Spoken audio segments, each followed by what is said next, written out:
Bueno, buenos días a todos, bienvenidos. Comprendemos que tenemos una gran competencia esta mañana en las noticias, porque parece que nos van a dar una buena noticia y recibir una buena noticia además con el día con nieve que tenemos, y dicen año de nieves, año de bienes. Ojalá y sea un buen principio y un augurio para lo que todos esperamos, que es que saquemos no solo la cabeza del agua, sino el cuerpo. Justamente la presentación que vamos a hacer hoy, que va a presentar Alberto Terol, que es el presidente del Grupo de Trabajo sobre España 2020, que es un grupo de trabajo que tiene como mandato del círculo el que elaboren documentos que diseñen la hoja de ruta y la hoja de ruta sobre la España que queremos en el 2020, una España de progreso y de crecimiento y de dinamismo y de empresas potentes y empresas medianas que sean capaces de alcanzar a las grandes. Iniciamos este ciclo, como digo, con este documento que se llama Crecimiento. Ha sido un esfuerzo conjunto de mucha gente, presidido por Alberto Terol. A mi izquierda está Antonio Porto, secretario general del Círculo, que nos ayudará en las ruegos y preguntas a las que pasaremos después de las preguntas. Y básicamente como idea es, tenemos que centrarnos en qué factores son de crecimiento. Hay muchísimos países que han tenido éxito, no hay que inventar la rueda para saber cuál es el camino hacia el éxito. El documento es un análisis exhaustivo sobre aquellos países que tienen éxito y qué medidas han adoptado. Les hemos facilitado una copia, pero yo creo que el señor Terol lo que va a hacer es centrarse en la última parte, porque de lo que se trata es de aportar nuestro granito de arena como círculo de empresarios en la búsqueda de soluciones y en la propuesta de medidas que se deben tomar para alcanzar ese país que todos desearíamos que tengamos próximamente. Sin más, le dejo la palabra a Alberto y muchas gracias de nuevo. Pues muchas gracias, buenos días, gracias a todos por acompañarnos en un día que efectivamente será año de bienes y año de bienes, pero está complicado llegar. El Círculo, como think tank que es, está concernido, y las empresas a él asociadas y los partícipes en el Círculo, por el tema del crecimiento en España, como probablemente lo está toda la sociedad. No voy a leer nada del documento, pero sí hay una primera frase en el resumen ejecutivo que me voy a permitir leerles, y es la única que voy a leer. Decimos: crecer es producir más, y una relación calidad-precio que permita vender esa producción a más consumidores, nacionales o extranjeros. Para crecer necesitamos exportar más, además de ser productores en la mayor medida posible de todo aquello que consumimos dentro de España, pero para ello no valen los proteccionismos, solo el ser competitivos.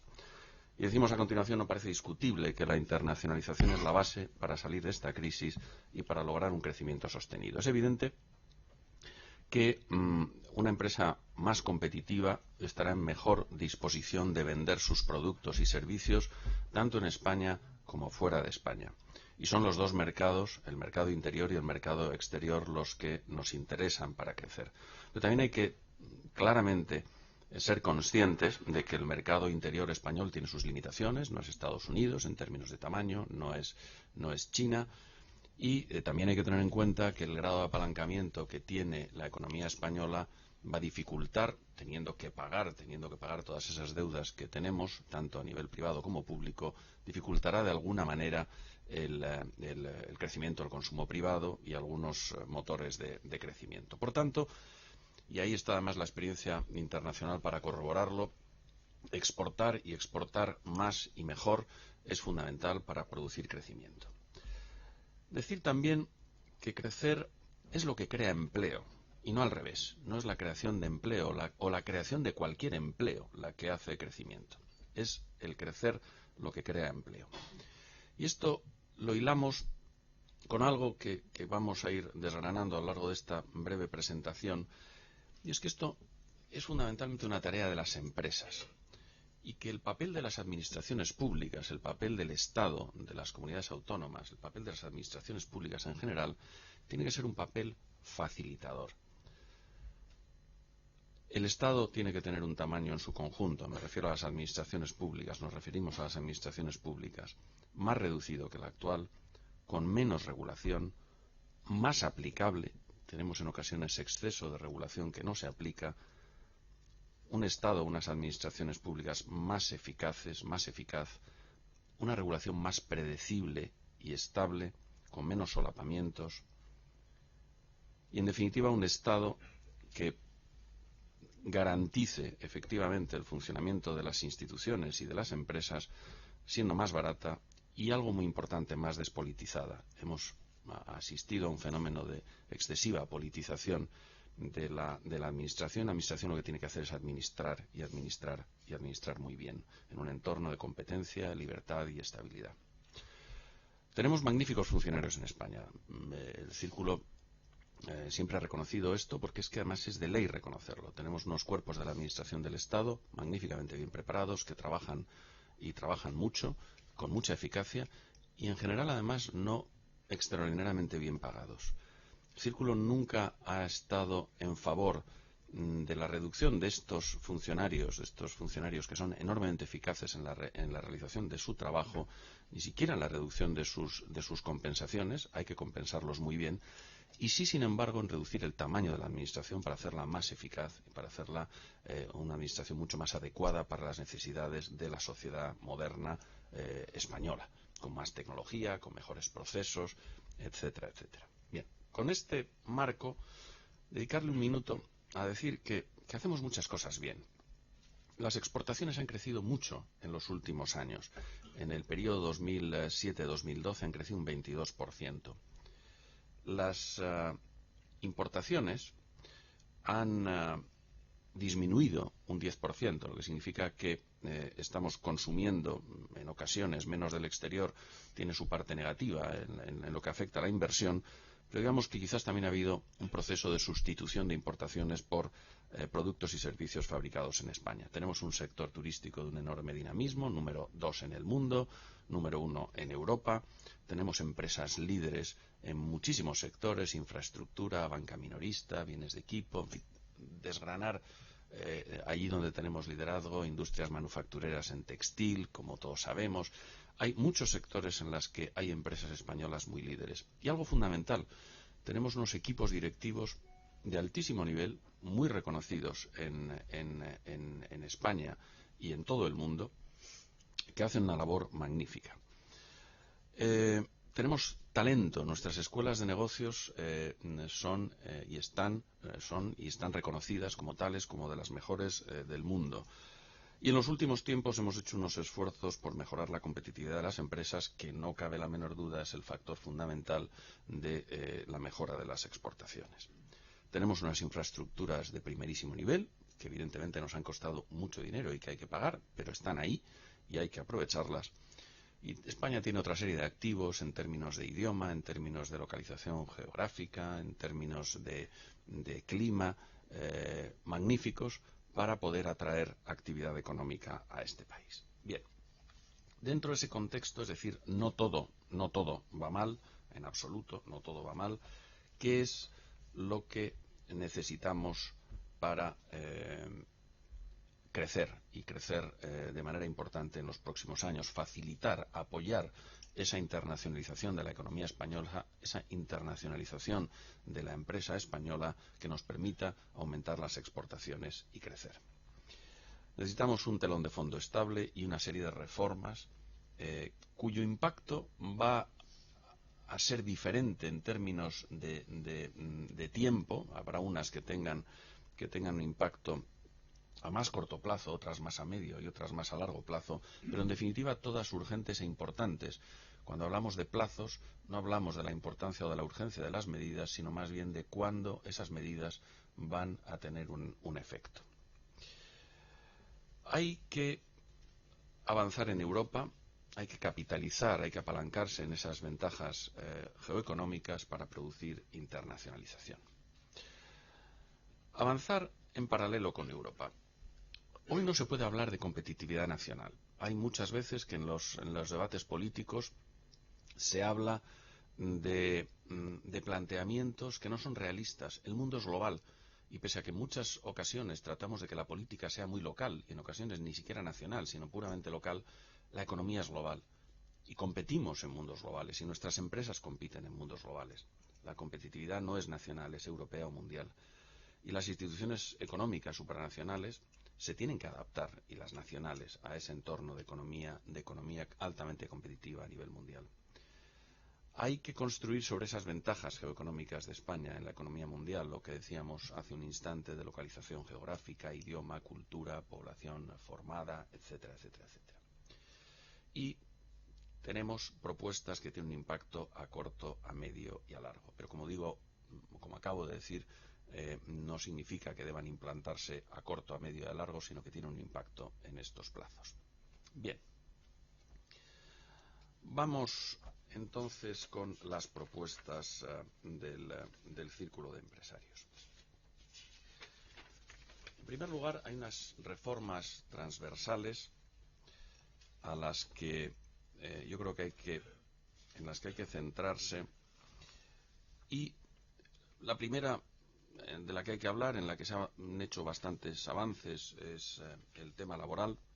Pero quizás faltan cuestiones por avanzar en el tema laboral. Primero, una cuestión de mentalidad y si me permiten ustedes, casi cultural, y es el permitir que no perdamos talento, permitir prácticas como las que se dan en otros países de nuestro entorno europeo, por las que es perfectamente aceptable que si en un momento dado, por las condiciones de mercado, sobra un determinado porcentaje de horas trabajadas, en vez de ajustarse por la vía más traumática, que es por la vía de cancelar la relación laboral, se pueda perfectamente admitir el alargamiento de vacaciones, el trabajo de 4 días a la semana, es decir, mecanismos, fórmulas más creativas que permitan no perder talento. Ese talento lo vamos a necesitar cuando salgamos de la crisis, y que por otra parte producen efectos mucho menos traumáticos en la sociedad. También hay que enfocarse, y esto es algo que los países nórdicos han hecho muy bien, en aquellas formas para potenciar las exportaciones que son perfectamente legales y legítimas en el contexto mundial, como es la reducción de los costes asociados al trabajo, las cotizaciones a la seguridad social, en definitiva, por imposición indirecta. En definitiva, al sustituir por imposición indirecta las exportaciones, tendrían unas estructuras de coste, sobre todo aquellas intensivas en utilización de mano de obra, tendrían una posición más ventajosa que aquellas que sufren costes de cotización social elevados. El segundo eje de reforma sería el tema financiero. Las empresas españolas necesitan tener acceso a la financiación en condiciones de normalidad, tanto en términos de cantidad como en términos de coste. Y esto requiere una disciplina fiscal del Estado y de las administraciones territoriales en la que se está avanzando. Hoy veíamos las cifras de déficit que se han publicado, del 6,7 del PIB, pero que no cabe duda que hay que seguir acelerando. Y el motivo es muy claro. En la medida en la que el riesgo país, en la medida en la que la prima de riesgo sea la que es, para que el Estado se financie y las comunidades autónomas se financien en los mercados de capitales internacionales, este coste se traslada a las empresas, y empresas con el mismo rating que otras que operan en otros mercados tienen que pagar costes muy superiores a los que pagan sus competidores europeos o mundiales por el acceso a la financiación.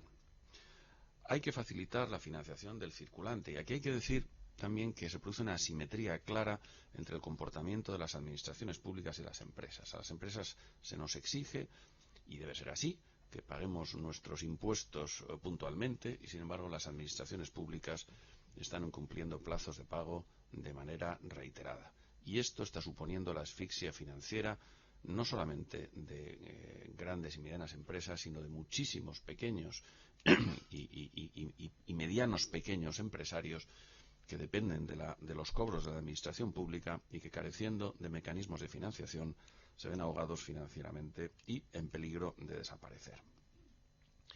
Y luego, quizás, y esto es un mal no solamente español, es un mal europeo continental, somos unas sociedades que hemos dependido demasiado de la banca para la financiación, de los intermediarios financieros para la financiación. La banca cumple un papel esencial que nadie discute, pero el tamaño de la banca en relación con, por ejemplo, Estados Unidos es significativamente superior. Para que se hagan ustedes una idea, los activos en poder de la banca en Europa continental exceden 3 veces el PIB de Europa continental. En España la cifra es todavía superior, mientras que en Estados Unidos está en el entorno del 0,8-0,9 del PIB. Esto significa que el acceso a los mercados de capitales es mucho más fluido en Estados Unidos que la situación en Europa continental y desde luego en España. Hay que buscar la manera de que las empresas puedan acceder a esos mercados de capitales de una manera directa. El tercer bloque sería el bloque regulatorio. Y aquí el círculo lo que estamos proponiendo es eliminar las duplicidades en competencias y en regulación entre los distintos niveles de la administración del Estado, la reducción de barreras a la creación de empresa y una clarificación del modelo. Tenemos, como decíamos al principio, un exceso de regulación, y lo más triste en ocasiones es exceso de regulación al que a las empresas les cuesta enormemente adaptarse, simplemente entenderlo. El coste que eso supone para la empresa es un coste enorme, pero además en muchísimas ocasiones y como consecuencia a veces de su complejidad y de los cambios permanentes es difícil de cumplir y no se cumple. Hay que simplificar la regulación, pero exigir su cumplimiento. Reformas de raíz. Desarrollo del tejido industrial. Decíamos al principio que hay que exportar y que hay que internacionalizarse. Eso supone aumentar el tamaño de las empresas. Para que se hagan ustedes una idea, 4.400 empresas españolas son las que realizan el 90% de las exportaciones. El esfuerzo exportador es un esfuerzo que afecta a todas las empresas, y hay pequeñas y medianas empresas que están exportando y haciendo esfuerzos por vender en el exterior y con éxito. Pero es evidente que el tamaño es un condicionante para la exportación y que, por tanto, aumentar el tamaño de nuestras empresas es una tarea fundamental. Esto está conectado con otra cuestión, que es la inversión también en I+D+I, fundamental. El esfuerzo que se ha hecho en España en I+D+I es significativo. Estamos, creo recordar a lo de memoria, en el 1,30 y tantos % sobre el PIB. Se ha multiplicado por 2 ese esfuerzo de inversión en I+D+I. No se traslada del todo a la creación de patentes, pero todavía estamos por debajo, en torno de la mitad de la inversión que se realiza en países como Estados Unidos o Alemania. Ese esfuerzo inversor de I+D+I se tiene que hacer, a nuestro juicio, de forma que impacte a las empresas.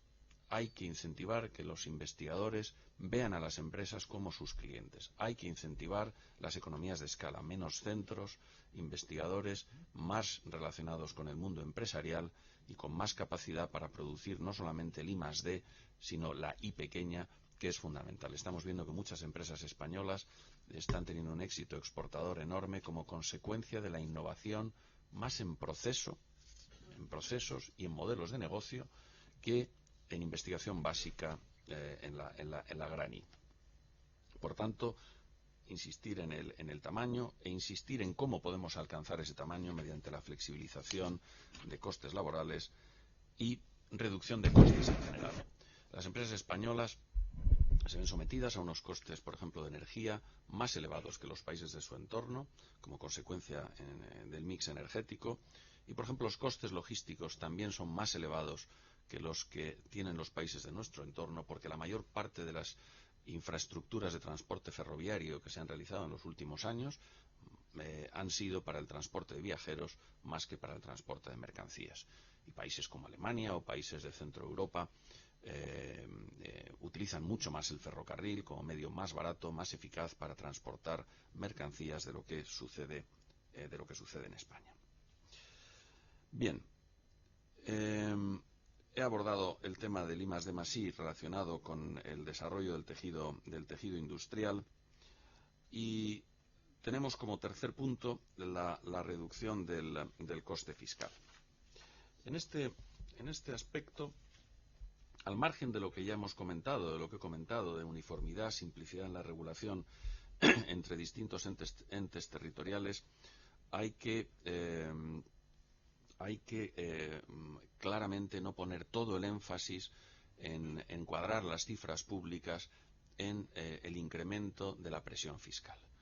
Es la vía equivocada, a lo mejor en el cortísimo plazo es necesario, pero la reforma de la administración, con una reforma que suponga o que nos lleve a una administración más eficaz, menos politizada, más profesionalizada, mejor pagada, más reducida, de menos coste, con una mayor clarificación de quién es responsable de qué, en función de los distintos niveles de esa administración. Eso es fundamental. No se pueden encuadrar las cifras poniendo énfasis fundamentalmente en los impuestos.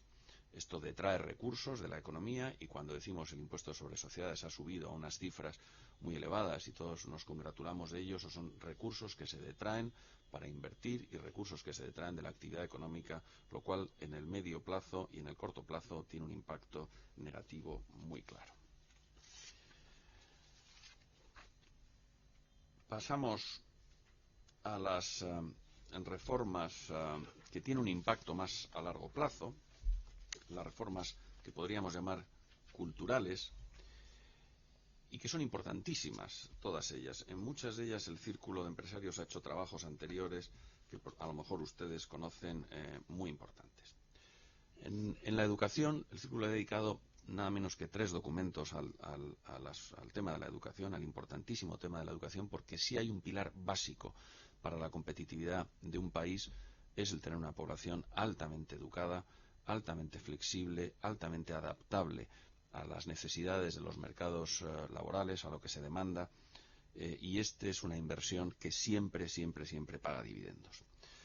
Aquí insistimos en mensajes que el Círculo ha trasladado a la sociedad durante ya muchos años. En una primera etapa es fundamental el aprendizaje del idioma, y el aprendizaje del idioma casi por inmersión. Los niveles que tenemos en España de dominio del inglés en la población adulta e incluso en la población infantil están muy por debajo a los de los países de nuestro entorno. Si hablamos de un mundo en el que se compite globalmente, si tenemos empresas que compiten globalmente, que tienen que exportar más, que tienen que tener mayor presencia en los mercados exteriores, el dominio de los idiomas es algo fundamental. En esta primera etapa educativa, hasta la enseñanza secundaria obligatoria, fundamental insistir en las materias básicas, matemáticas, manejo del lenguaje, y empezar a pensar en el que emprender, en el que innovar es bueno, el que no tengamos un sistema educativo que dirige a nuestros alumnos desde el principio a ser funcionarios, a empleos muy estables, y no a emprender, y no a innovar, y no a ser empresarios en el futuro. En la segunda etapa, yo creo que, como antes decía la presidenta, hay muchas cosas inventadas. Los modelos que funcionan en Alemania, los modelos que funcionan en Finlandia, son modelos testados y modelos de éxito. El Círculo viene diciendo hace mucho tiempo que necesitamos separar itinerarios y necesitamos poner más énfasis en la formación profesional especializada. Formación profesional especializada con programas de figuras del aprendiz, de prácticas en las empresas que faciliten, por una parte, el desarrollar las aptitudes y las capacidades para funcionar en el mercado laboral, y que faciliten además la incorporación al mundo laboral, las dos cuestiones. Esto funciona maravillosamente bien en Alemania, ha sido un programa de éxito durante décadas, y creemos que sería fundamental poner énfasis en ese terreno. Por lo que se refiere a la educación superior, la universitaria, creemos que del esfuerzo de inclusión que ha hecho España en las últimas décadas, loable, hay que pasar a un esfuerzo de selección, de excelencia, de exigencia. Al cabo del año, en España, producimos, permítaseme la palabra, que me viene ahora a la cabeza, el doble de universitarios en términos porcentuales que Alemania, lo cual supone una gran frustración para muchos de ellos, que no encuentran un trabajo que tenga relación alguna con sus estudios universitarios. Está muy relacionado con el tema de la formación profesional y la imagen que la formación profesional tiene en nuestro país. Hay que dignificar esa formación profesional. Es estupendo tener una formación profesional altamente especializada. El acceso al mercado de trabajo es un acceso más sencillo desde esa posición que desde una posición universitaria que no es demandada por las empresas, que no es demandada por la sociedad. Tenemos que ser más selectivos, tenemos que ser más exigentes. Y curiosamente, resaltar algo que he dicho al principio, y es que tenemos unas escuelas de negocios de primerísimo nivel, escuelas de negocios a las que acuden alumnos de todas las nacionalidades a formarse en España y que son semillero de nuestros directivos. Bien, el segundo gran tema es el entorno socioeconómico. Y aquí incluimos una serie de cuestiones que creemos que tienen una importancia capital. Desgrano algunos. Cultura del subsidio y la subvención. El Círculo de Empresarios ha manifestado su punto de vista en muchas ocasiones, es que intervenir en los mercados no es bueno, y esa cultura del subsidio y la subvención es una cultura que tiene que desaparecer. Fraude fiscal y corrupción. La economía sumergida es una economía demasiado grande con la que hay que ir terminando. Subsistir con una economía sumergida que algunos estiman está por encima del 22 o el 23% en España es dramático. Es algo, en los países de nuestro entorno hay economía sumergida y no desdeñable en algunos de ellos, pero no cabe la menor duda de que los niveles de economía sumergida y de fraude fiscal que tenemos en España son superiores a los países de nuestro entorno. Esto creemos que también está relacionado en alguna medida con algo que hemos dicho antes, con la administración. Una administración menos politizada, más técnica, más profesionalizada, más pequeña, mejor pagada, con criterios más profesionales, estará mejor capacitada para que estos niveles de fraude y corrupción disminuyan. Calidad institucional. Nos referimos con calidad institucional a establecer aquellos incentivos que las instituciones deben favorecer, adecuados para reducir lo que llamamos los costes de transacción. En definitiva, seguridad jurídica, transparencia y justicia. Estamos necesitados de transparencia. Muy pocas, mientras que las empresas se auditan, mientras que las empresas están sujetas a multitud de filtros, verificaciones, permisos. Las administraciones públicas tienen montones de entes territoriales, montones de empresas que no están sometidas a ningún escrutinio público. Y de entrada hay una falta de transparencia absoluta. Yo creo que hay de nuevo ejemplos, están inventados, ahí está el ejemplo de Holanda y de muchos otros países en los que estos niveles de transparencia se aplican hasta el último grado de detalle, y esto es fundamental en una sociedad moderna y una sociedad abierta y una sociedad que pretenda crecer. Fomento del espíritu empresarial, fundamental. Necesitamos trasladar a la sociedad la necesidad de fomentar ese espíritu empresarial y la innovación. La utilización de herramientas informáticas, no solamente en las empresas, donde ha habido avances importantísimos, sino en la educación, en la sanidad, en las administraciones públicas, relacionado de nuevo con el tema clave de la eficacia y el coste de la administración. En la economía digital o te adaptas o mueres a estas nuevas herramientas y a estas nuevas tecnologías. Hay que empezar a pensar, además, cuando hablamos de reforzar la presencia internacional, que la pirámide de población en España se está convirtiendo prácticamente en un rombo y que la bomba demográfica, con los efectos que eso tiene también en las cuentas públicas y en lo que los ciudadanos pueden demandar en el futuro o podemos demandar en el futuro, nos obliga necesariamente a volcarnos al exterior, porque, insisto, la población va a disminuir en los próximos tiempos de una manera bastante significativa. Y queremos hacer referencia a algo que también nos parece muy importante, que es el proyecto de país. En una empresa, nosotros siempre decimos que una empresa tiene éxito cuando hay un equipo cohesionado, que siente la empresa como suya, que tiene ilusión por el proyecto. Lo mismo pasa con un país ilusionante, con un proyecto ilusionante, cohesionado. Es un país que funciona. Y aquí quedan muchas cosas por hacer. No se trata, por ejemplo, de proteger la producción nacional.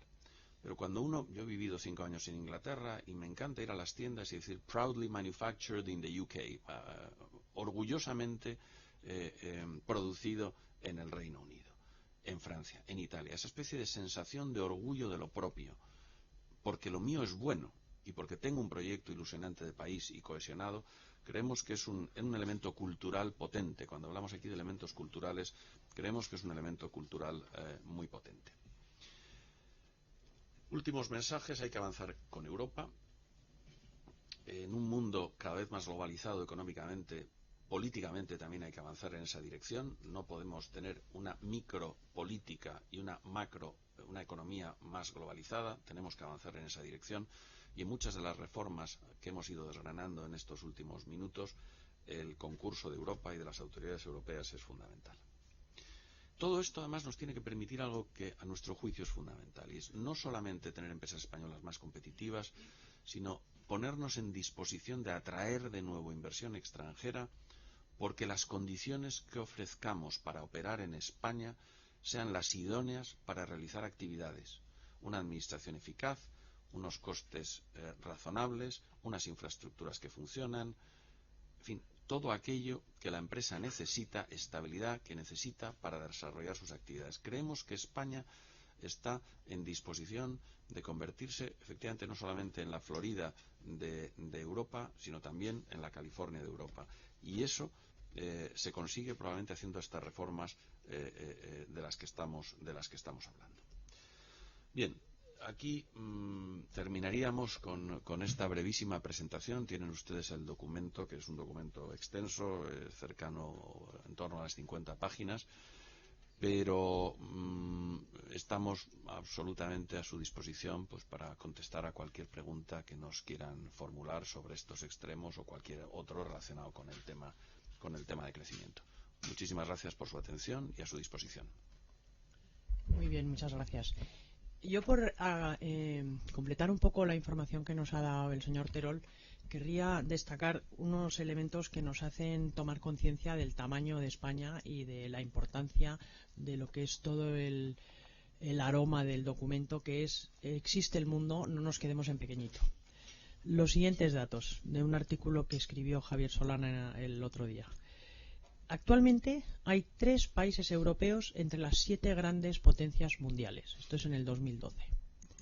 En 10 años solo habrá 2. En el 2030 solo queda Alemania.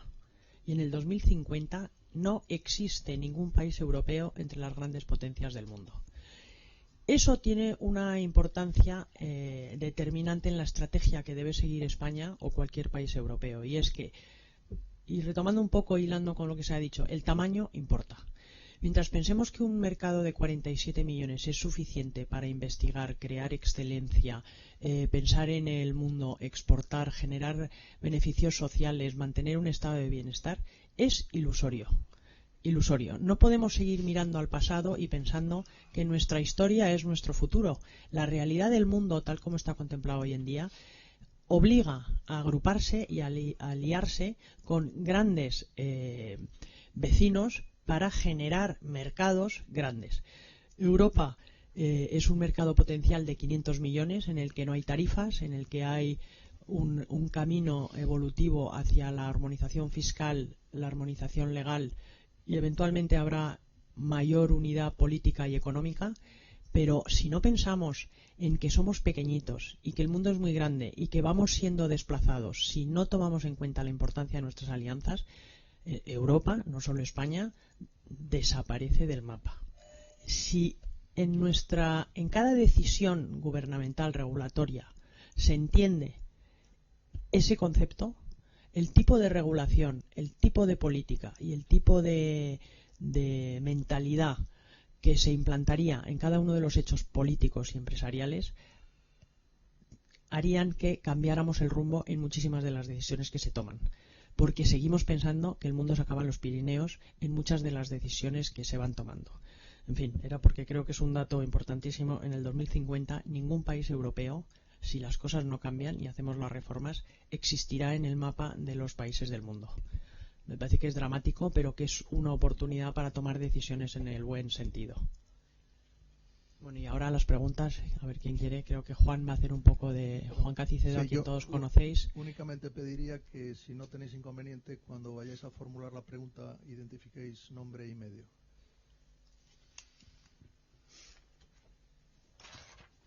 Sí, hay preguntas, claro. Os hemos aburrido muchísimo, a lo mejor. O sé. Buenos días, soy Pablo Cerezal, del periódico Expansión. Mire, ha dicho que había que reducir un poco el tamaño del Estado y reformar algunas leyes para que fueran un poco menos intervencionistas. Quería saber si me podía precisar cuál sería el porcentaje del PIB al que se podría reducir a medio plazo el tamaño del Estado y cuáles son algunas de las regulaciones más lesivas que se han aplicado, por ejemplo, en el último año o que se han aplicado recientemente. Gracias. Empiezo casi por la segunda parte. Más que una regulación lesiva en el último año, nosotros nos centramos en el tamaño estructural del Estado en su conjunto, las administraciones públicas, llamémoslas, y las ineficacias que se producen como consecuencia de solapamientos de competencias. Es decir, tenemos una estructura territorial compleja derivada de un pacto en la transición que funcionó muy bien durante una serie de años, pero quiero decir que ha ido creciendo. Tenemos unos niveles en los ayuntamientos, luego en las diputaciones, luego en las comunidades autónomas, luego el Estado, y ahí se producen choques de competencias, se producen solapamientos de competencias, se produce un exceso regulatorio que en sí mismo ya es malo, porque la empresa al final tiene que adaptarse y convivir con ese exceso regulatorio, lo cual supone unos costes tremendos. Pero en términos de tamaño, la verdad es que no hemos hecho el cálculo, no era el objetivo del informe hacer el cálculo de en qué porcentaje se podría reducir el Estado y qué impacto tendría eso o qué contribución tendría al PIB. Pero basten algunas cifras, y hablo de memoria, podríamos afinarlas en algún momento, porque las cifras están ahí. En la última década, en los últimos 11-12 años, el empleo público, que no los funcionarios, sino el empleo público ha crecido en España en el entorno del 1.000.000 de personas, la mayor parte de ellas incorporadas a las comunidades autónomas. Hemos montado estructuras que estaban adecuadas al nivel de ingresos del momento y muy relacionadas con el famoso boom del ladrillo. Y esas estructuras están ahí. Las medidas que se están tomando están yendo más en la línea de quitar una paga extra al funcionario, tal, pero la reforma de la administración en su conjunto no se ha abordado con seriedad. No se está viendo, no se está haciendo con la urgencia que se requiere, a nuestro juicio. No se está planteando cuál es la foto final a la que queremos llegar y cómo llegamos a conseguir esa foto, en términos de los servicios que tiene que proporcionar el Estado, que es por donde hay que empezar, qué servicios tiene que, y los distintos niveles de la administración pública, y qué tipo de funcionario necesitamos, qué tipo de proceso, tecnología necesitamos para que esos servicios se produzcan con eficacia. Lo que sí parece es que todo ese empleo creado en los últimos tiempos, empleo público, que no sabemos muy bien para qué ha servido y que mucho está relacionado en alguna medida con lo que comentábamos antes de una excesiva influencia política en la toma de este tipo de decisiones, la excesiva politización de nuestra administración, nos ha llevado a una administración hipertrofiada.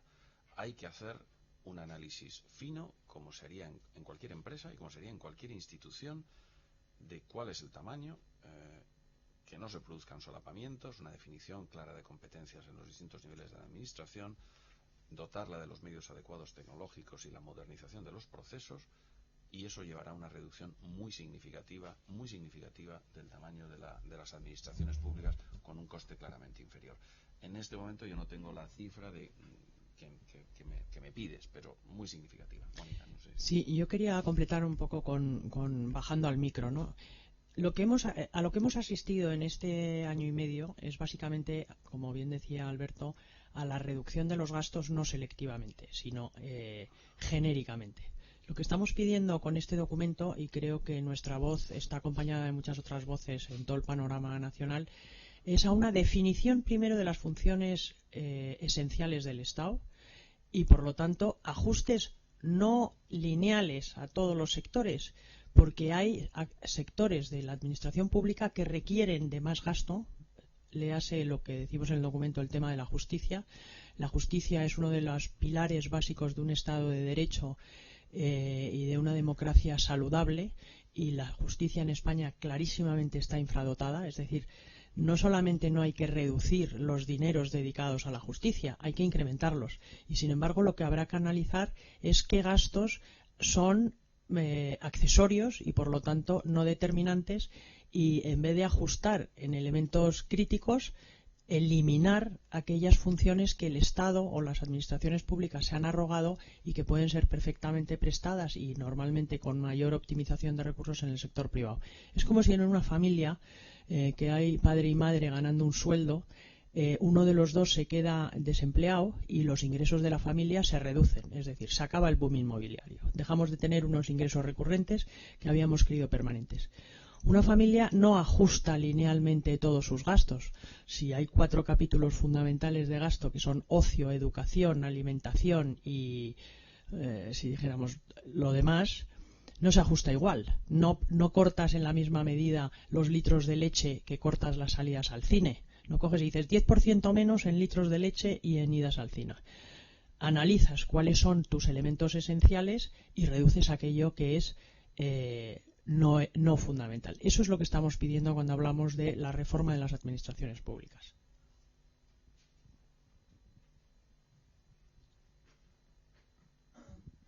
Muy buenas.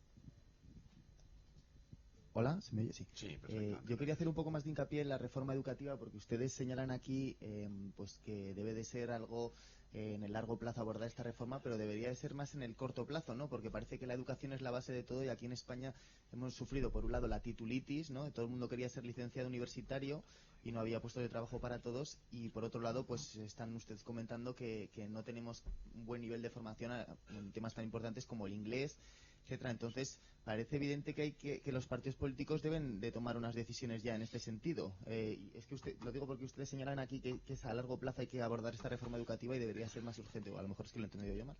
Perdone, no sé si es que me he despistado, pero le agradecería que se identificara antes de... Perdón. Sí, gracias. Soy Daniel Tordable de Intereconomía.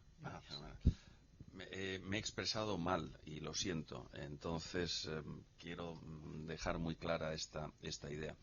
Cuando hablamos de corto, medio y largo, hablamos del impacto que la reforma, el tiempo en el que la reforma cosecha frutos. Es decir, cualquier reforma educativa no cosecha frutos hoy, pero he querido decir, y quizás no he dicho con suficiente claridad, y quiero dejarlo de verdad muy claro, que todas estas reformas son urgentes e importantes.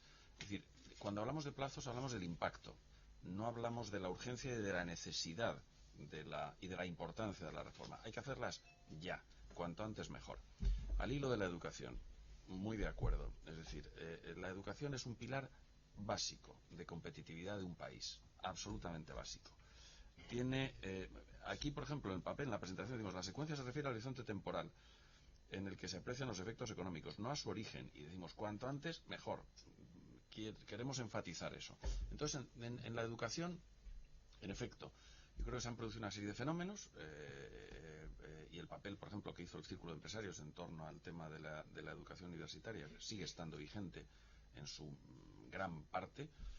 Tenemos sobreeducación en España en comparación con países de nuestro entorno, universitaria, en efecto, y sin embargo no tenemos suficiente educación en los niveles que los mercados de trabajo se demandan. Y en la universitaria se ha producido un deterioro de la calidad, y luego se ha producido un enfoque, si quieres, absolutamente generalista, produciendo o haciendo licenciados en materias que el mercado laboral no demanda, y eso genera una frustración en el medio plazo tremendo.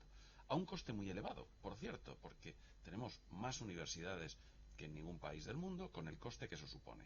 En muchísimas de las titulaciones en las que hay muy pocos alumnos, y hay montones de universidades que tienen muy pocos alumnos en esas titulaciones, el coste por alumno es superior que mandar a alguien a Harvard. Decimos en el documento que una de las cuestiones que llama la atención es que los españoles, por ejemplo, viajan poco. Y a la hora de estudiar en universidades extranjeras se fomenta muy poco el estudio también en universidades extranjeras, cosa que deberíamos hacer. Si uno ve, y ponemos el ejemplo de Oxford, pero se puede poner el de cualquier universidad en el mundo, el porcentaje de estudiantes universitarios extranjeros es muy elevado. Eso no sucede en España. Y tenemos unos costes educativos altos, como consecuencia de esto que estoy diciendo, demasiadas universidades, pocos alumnos en cada titulación. Todo esto hay que racionalizarlo. Y con transparencia, hay que decirle a la gente lo que cuesta, y para que se vea bien claro. Y el Círculo lleva diciendo mucho tiempo también, y queremos enfatizar este punto, que esa educación altamente exigente no tiene que suponer una barrera para quien no tenga los medios económicos para estudiar.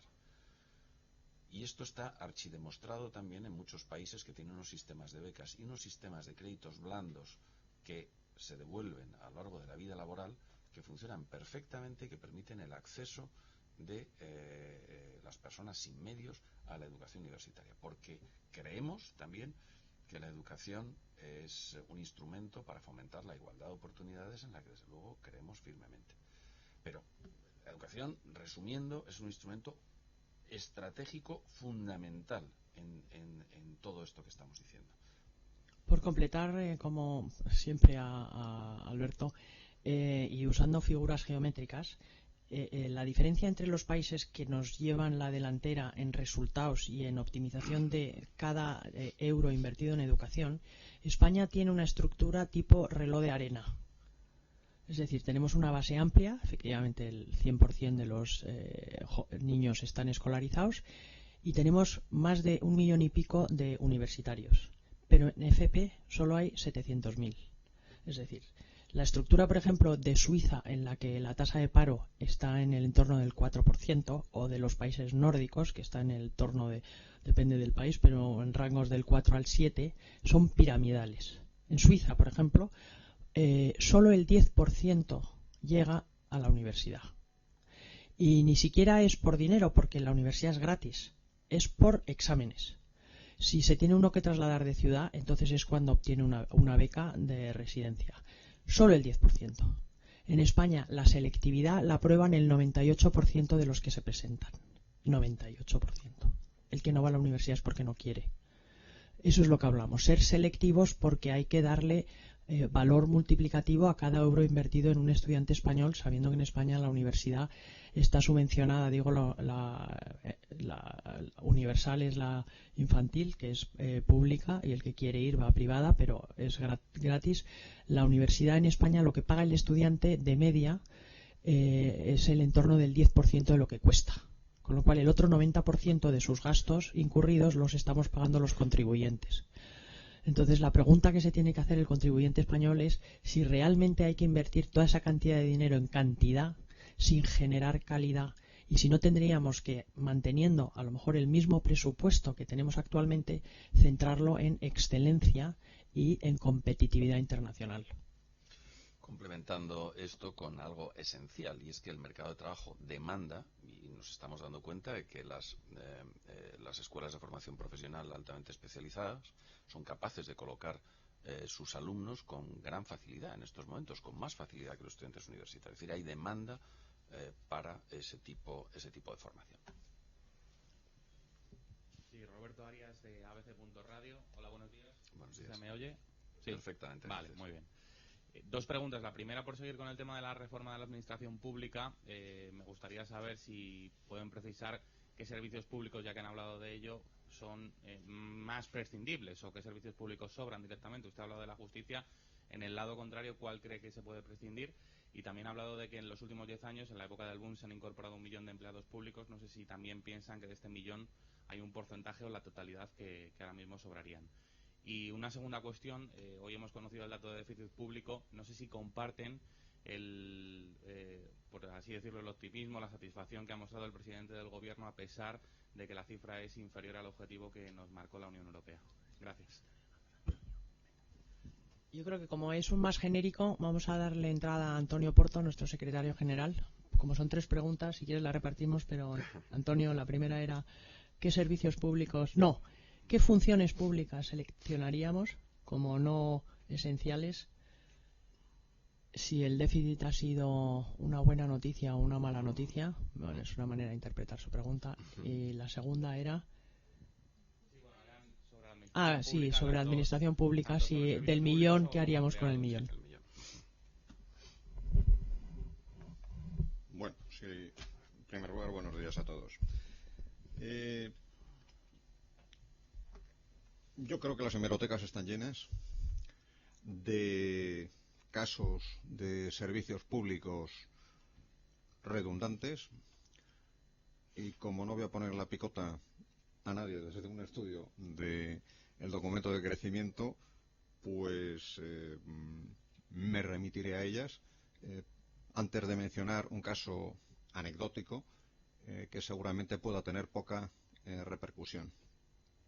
Obviamente, las administraciones públicas en sus 3+1 nivel, porque a veces se olvida, pues han experimentado un crecimiento muy importante durante los últimos años, aproximándose pues a unos niveles de PIB, de gasto público sobre PIB, que son comparativamente similares al de otras economías, pero con una estructura de gasto diferente.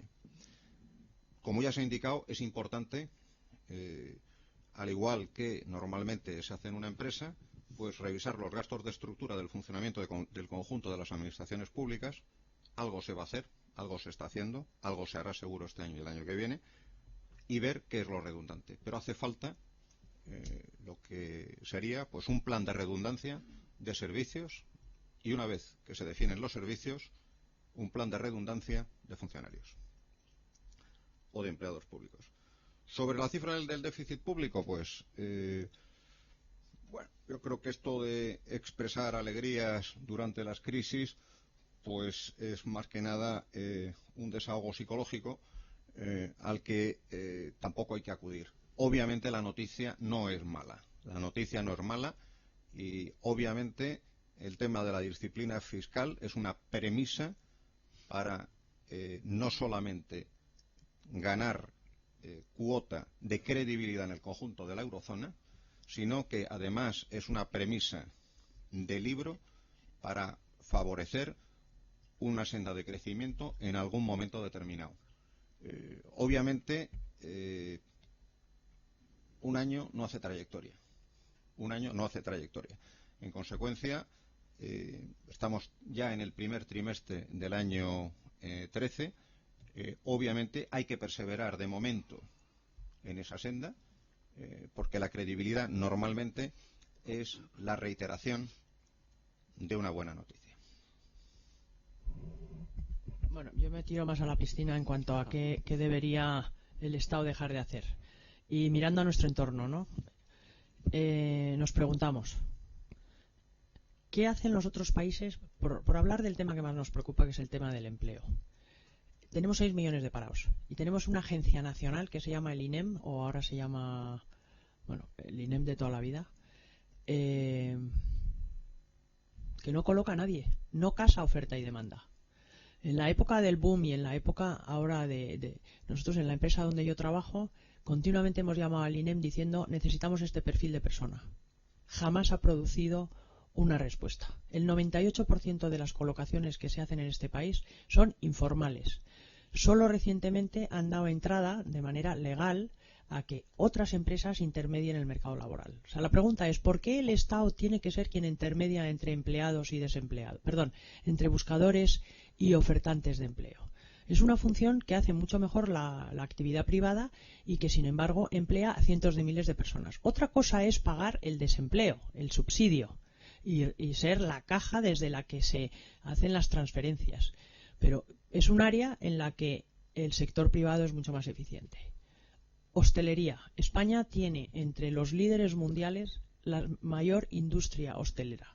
Ejemplar, copiada, replicada, internacional y multinacional. Sin embargo, tenemos empresas nacionales que se dedican a ser hoteles. ¿De verdad lo necesitamos? ¿No sería más importante que esos recursos se asignaran a esencia, que es fondos para la educación, lo que hablábamos antes, fondos para la justicia y fondos para la salud, que son los 3 elementos fundamentales, aparte de seguridad, que por supuesto no la ponemos en duda? más sectores en los que el documento anterior que presentamos, que fue en primavera pasada, antes del verano, era sobre sanidad. Nadie dice que hay que reducir el acceso a la gratuidad y universalidad de la sanidad, pero sí quién presta la sanidad, quién es el gestor de los recursos. El sector privado viene gestionando con un 30% de ahorro a igual tratamiento con mejor resultado. Y eso está demostrado en todos los países e incluso en España, que tenemos ejemplos en los que se ha privatizado la gestión siempre siendo gratuita. O sea que hay muchos sectores en los que podíamos concentrarnos y otros en los que podemos dejar trabajar a la iniciativa privada, que es más eficiente. En relación con el déficit, a mí sí me gustaría complementar la visión de Antonio Porto con algo que he dicho antes, y es que la cifra en sí misma, 6,7, pues bien, no sé si es buena, mala o regular. La cuestión es cómo se llega a esa cifra. E insistir en algo que llevamos insistiendo toda la mañana. Si no hay un esfuerzo serio y urgente de reforma de la administración, y el énfasis es el aumento de la presión fiscal, y el énfasis es la reducción del gasto público por la vía de eliminar una paga a los funcionarios, etcétera, etcétera, eso no funciona en el medio plazo. Cuando le devolvamos la paga a esos funcionarios, volveremos a ese déficit estructural y no hacemos la reforma que de verdad hay que hacer. Es decir, hay que empezar con esa photo finish que decía Antonio, y a la que yo también hacía referencia hace un momento, de cuál es el modelo al que queremos llegar, hacer el análisis profundo, como hace cualquier institución, familia, empresa, cualquier institución, de lo esencial y lo accesorio, llegar a esa photo finish y racionalizar el funcionamiento de la administración. Necesitada, como decía antes, además de cambios sustanciales en términos de tecnología, aplicación de tecnología y aplicación de proceso. Por ejemplo, esto en la justicia es fundamental. Uno va a un juzgado, mientras que, por ejemplo, pues en Hacienda el tema de informatización de la información está casi resuelto, muy resuelto desde hace muchísimo tiempo. En la justicia uno ve todavía pues legajos, papeles, tal, una cosa tremenda. Hay que hacer un cambio muy sustancial en las maneras y en los modos de hacer. Por tanto, no es tanto la cifra del 6,7, sino cómo se llega a esa cifra. E insistimos, la vía del aumento de impuestos y la vía de la no racionalización de la administración, del conjunto de las administraciones públicas, no es el camino. Y ahí no vemos que haya la urgencia por parte del gobierno, no se esté poniendo la urgencia ni les esté dando la importancia, más allá de que se han hecho cosas. Y aquí tenemos la iniciativa de las administraciones locales, pero lo que no tenemos es una definición de esa photo finish, de a dónde queremos llegar, cuál es el panorama final. El INEM, que antes no me acordaba, es el SEPE, el Servicio Español de Empleo. ¿Alguna pregunta más? Muy bien. Bueno, pues sí, una última pregunta. Entre las propuestas que ustedes han comentado antes, aunque reconocen los avances de la reforma laboral, piden nuevos cambios. Me gustaría saber su valoración de esta reforma. Un año después de entrar en vigor, pues el desempleo sigue disparado. ¿Y qué proponen en concreto para mejorar esta reforma? Bueno, nosotros creemos que la reforma laboral había tres elementos fundamentales sobre los que trabajar, porque teníamos realmente tres grandes problemas, y se ha resuelto uno o está en vías de resolverse, y realmente ha sido muy valiente, que es la descentralización de los convenios colectivos. Esa descentralización lo que permite es que asuman el protagonismo en el día a día de la resolución de sus problemas al empresario con sus trabajadores, en vez de que te venga desde algún sitio lejano las imposiciones de lo que tienes que decir. Es decir, convenio de empresa versus convenio centralizado, impositivo de las sectoriales.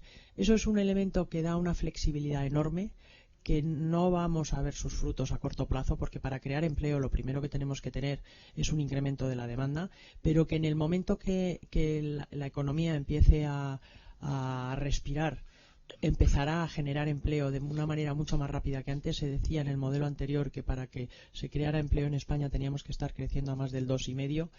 Las estimaciones que se están haciendo actualmente son puramente hipotéticas, pero desde luego reducen a más de la mitad la necesidad de crecimiento para crear empleo, y eso viene muy condicionado por esa descentralización en la negociación y adaptación a las realidades. Pero hay dos temas que no se abordaron. Uno es la empleabilidad del trabajador y otro es la cantidad de contratos laborales y la enorme segmentación que tenemos en el mercado laboral. El segundo tema, que es la empleabilidad. Volvemos a mirar aquellos países en los que la tasa de desempleo es baja. ¿Por qué es baja la tasa de desempleo y no en España? Cuando el subsidio de desempleo es incondicional en la realidad, que no en la legalidad, porque me remito a cosas que dijo el señor Taylor antes en cuanto a que tenemos regulación pero no se cumple, y en España tenemos mucha y no se cumple, pero hay alguna que es muy valiosa que debería cumplirse. Si se condicionara la obtención del subsidio a la obligatoriedad en la búsqueda de la empleabilidad, seríamos como los países nórdicos. Estas reformas se hicieron en los 90 en Escandinavia y luego en Dinamarca, y en el momento que una persona se queda desempleada tiene que reciclarse, es decir, tiene activamente que prepararse para su nueva entrada en el mercado laboral. Y si en su ánimo no está el poner de su parte a su persona como factor productivo valioso, la sociedad no se siente obligada a financiarle su estadía en el desempleo. Es decir, para conseguir emplearse tiene usted que reciclarse. Nosotros tenemos 6 millones de parados, de los cuales se sabe que 1,3 más o menos son directamente consecuencia del parón inmobiliario, y hasta otro millón, básicamente, directa o indirectamente relacionado con lo anterior. Gente que dejó el colegio, muchos de ellos en una etapa temprana, y que están con una educación que no es adaptable al mercado. Hay que hacer un enorme esfuerzo, y ahí es la reforma que pedimos en este caso sería al Ministerio de Trabajo, transversalmente con el de Educación, en conseguir que toda esa fuerza de trabajo joven que hoy está desempleada y que tiene poca cualificación se recicle y que vuelva a la escuela como en cualquier otro país, y hay miles de opciones en las que se puede trabajar. Luego hay que decir también que hemos absorbido en menos de 10 años 7 millones de inmigrantes que han llegado a España, que han sido bien recibidos, que han contribuido enormemente, pero que en cualquier caso han desbordado la capacidad cuando el ciclo ha caído. Y esta gente también hay que reciclarla. Y eso es, como digo, resumen, empleabilidad. ¿Qué hay que hacer para reemplear a toda esta gente y que esta gente sea consciente que el esfuerzo está también en sus manos? Y el tercer elemento era la segmentación del mercado. En España seguimos teniendo cientos de contratos laborales diferentes. En las últimas noticias que hemos recibido de las propuestas de reforma del Gobierno, se vuelve a hablar entre los emprendedores, los jóvenes, los contratos, y se empieza a bonificar sistemáticamente a determinados segmentos de la sociedad. Es decir, otra vez te están diciendo que si contratas a gente de menos de 30 años o más de 45, tendrás unos contratos especiales. Seguimos metiendo segmentación. Lo que hay es que simplificar. Déjele usted al emprendedor o a la pequeña empresa o a la mediana empresa que le sea favorable contratar, pero no le obligue a contratar a uno de menos de 30, porque es que el día que cumpla 30, como él, como pequeño empresario o gran empresario, es lo mismo, como administrador de unos recursos, estará siempre buscando reciclar su plantilla para tener siempre de menos 30 años. Estamos generando nuevamente capillas, segmentación, complejidades en el mercado, cuando lo que estamos pidiendo en todo el documento y siempre en nuestras intervenciones son regulación sencilla y cumplible, no más capillas. Reduzca y simplifique las fórmulas de contratación del mercado laboral, que es lo que ocurre en esos países que digo a los que querríamos parecernos porque tienen un desempleo muy, muy bajo. Muy bien. Bueno, pues muchas gracias a todos. Confiemos que lo de las nieves y años de bienes sea verdad, y estamos en camino, se están haciendo reformas. Lo que nos interesaría transmitir es que apoyamos las reformas del Gobierno y les pedimos valentía y urgencia en poner en marcha todas las que tienen en la hoja de ruta pero que no acaban de ver la luz, con lo cual urgencia. La situación es para tomar medidas. Muchas gracias. Gracias.